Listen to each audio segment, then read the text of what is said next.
Hey everyone, welcome back to the Almost Audiophile. Today we're going to talk about my Onkyo A-7040 Super Servo Operation Integrated Stereo Amplifier and how I rescued it for 30 bucks. So let's talk about this vintage piece of hi-fi gear and whether it stands up to what a lot of people would consider audiophile standards, or almost audiophile, or where does it fall on that spectrum of quality. And I want to tell you how I got it working again after the auction website thought that the left channel was dead. So here's how this amp came into my life. I found this Onkyo A-7040 at an auction for about 30 bucks.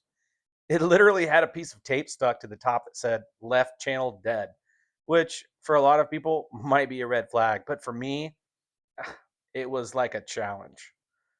So I won the auction. I brought it home and opened it up. Inside, it was a little dusty, but nothing scary. No burned components, no leaking caps, just vintage grime. So I gave it a good cleaning. I sprayed contact cleaner into all the input and output jacks, and I used DeoxIT on all the pots, switches, and faders. DeoxIT's great because it cleans the contacts and leaves a lubricating residue that keeps everything moving smoothly. Then I hooked it up to my cheap Iowa speakers and my Fisher turntable just to test it out, and the left channel worked perfectly. So either the problem was just dirty contacts or whoever owned it before gave up too soon.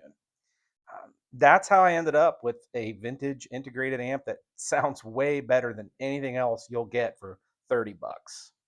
So let's talk about what makes the A7040 cool.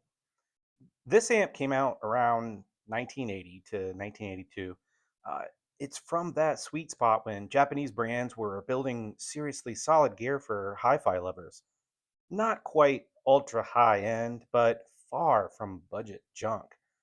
Here's what you get under the hood. So the power output, it's rated at 50 watts per channel into 8 ohms with 0.03% total harmonic distortion.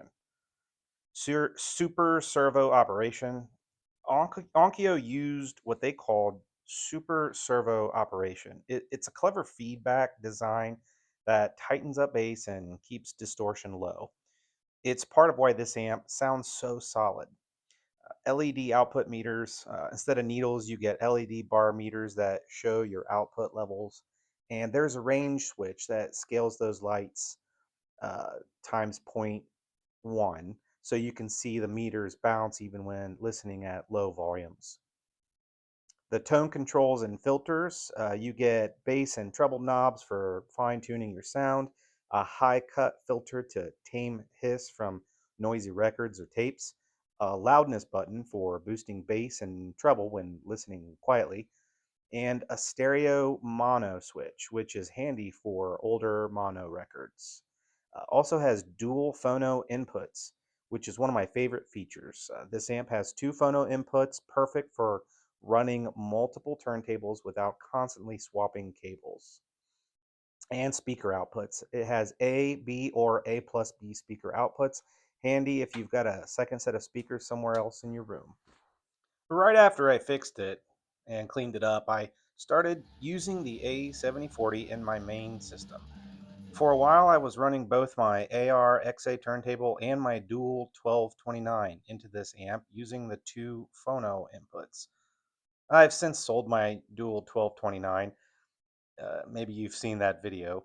And honestly, I still miss that table a lot. But right now, I'm running my AR-XA and a Phono 1 on this amp, and it sounds fantastic. This amp has enough power to drive my speakers, and it's got the warm, slightly vintage character that I love. It's not hyper detailed like some modern amps, but it's musical, engaging, and just fun to listen to. So, is the Onkyo A7040 true audiophile gear? Well, it's all discrete circuitry, no cheap integrated chips doing the heavy lifting. It has a low noise floor, low distortion, and enough power for most real world speakers. But why is it maybe almost audiophile? It's missing some high end touches like balanced XLR inputs, boutique parts, or reference class phono stages. And compared to true high end monsters from brands like Luxman, Sansui, or Accuface, it's a notch below in ultimate refinement. So I'd call it almost audiophile. It's high quality hi fi without diving into five-figure territory. And compared to high end amps of its time, like the Sansui AU919 or Luxman L580, the Onkyo A7040 is a step lower in price and prestige, but it's a fantastic mid high tier piece for someone wanting real hi fi without crazy cost.